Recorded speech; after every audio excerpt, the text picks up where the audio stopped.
crank all this stuff up about once a month. This is kind of like my critical stuff.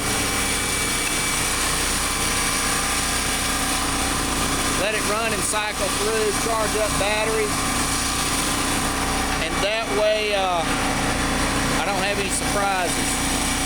So I turn the fuel off, so we're going to let the carburetors run dry in both of these generators.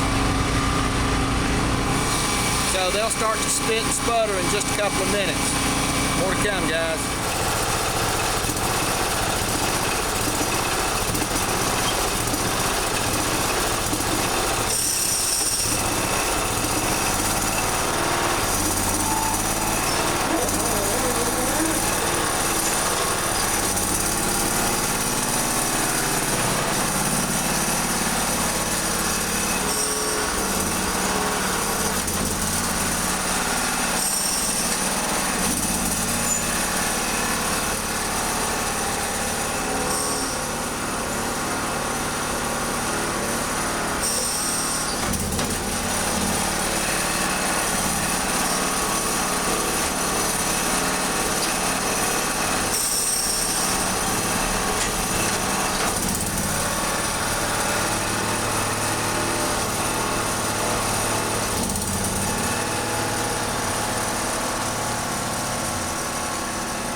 Just letting the battery top off and charge on it.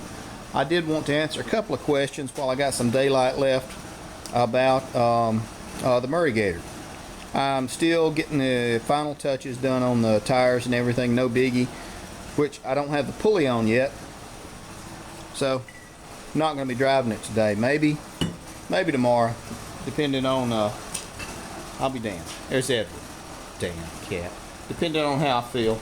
I have been kind of under the weather, got the flu, and I'm on a bunch of medication, so I really can't do a lot of stuff. But the piddling out here keeps me from sitting inside the house and watching the Lifetime Network. Someone, God help me, please, somebody come save me. There's Edward again, and don't forget, somebody come save me from the Lifetime Network. But I did want to show you a couple of people that asked, and I'm sorry guys, I've forgotten your names and I'm away from my computer, but the width of the 820 and how I was able to space it with these tires. Yes, Edward, they know. Damn cat. And then also the pulley ratio for the front and the back. So we'll get into that in just a minute, guys. More to come. 820 is my absolute favorite, 820 Peerless. I know I'll get a lot of people who disagree, but there are like 5 or 6 different styles of the 820 coming in different gear ratios. There's even a 6-speed, but it is quite expensive. You can get that from ROMWorks. But I did want to show you what I did. The axle on this guy is 30 inches, and I have a solid axle all the way through. That I was able to get.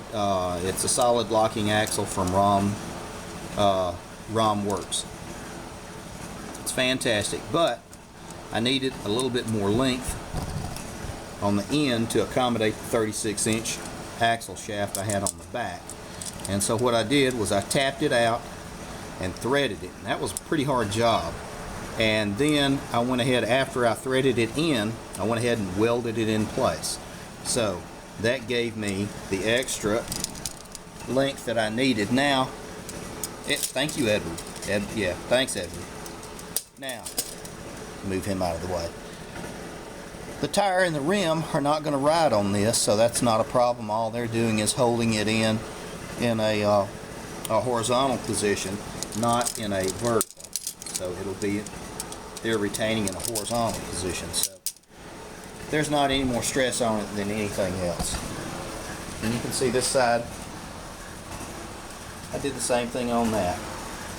Now, I was doing that because I wanted to try to get it to track evenly, but the more I look at it, it might be kind of neat if one is slightly offset inside. So what track this one made, the other one would ride over or through. Might be better for traction. I don't know. Y'all tell me. More to come, guys. So that was something I was thinking, if it was tracking along this point, both tires, front tire, rear tire, if one was slightly offset, would that do better as far as traction? It's just something I was thinking about. And I can, like I said, I can change, tweak, and adjust however I need to. Might be something to look into. I'll try it this way first, and then we'll see. And now on to the pulley size. More to come. Okay guys, this is the pulley that I've always used on the Murray Gator here. And we'll run this across it. And you can see it's a 5-inch pulley. It's not quite a true 5-inch pulley. I'll spin us around so we'll be right side up. Not quite a true 5-inch pulley because of this thick V. It actually, you can see where it rides. So it's probably going to be more like a 4.5 inch. But, you know, it is a 5-inch pulley. But the belt does ride down a little bit lower. Now, I'm going to set you up here. Now, the pulley that I bought for the back is actually a true 5-inch pulley. I can't remember quite where I got it. Let me zip us in a little bit. You can see the edge of it there.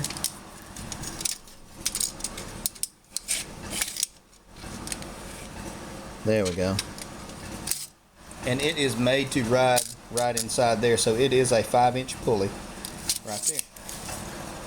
So, more to come, guys. Okay, now we're back, and the last thing before I really start any more work on the Gator today, somebody asked me, was I going to cut the fenders, or try to flare them? And you know, flaring them is a really good idea. I've never tried that. I think I could pull this out, maybe making a couple of cuts. I might be able to pull this out all the way to where it would sit up inside it and ride nicely. So I think I may try to do that. Worst comes to worst, I'll just cut it off if it looks bad. So, thanks for watching, guys. Thanks for subscribing. I really appreciate it. Y'all gonna make some mayhem.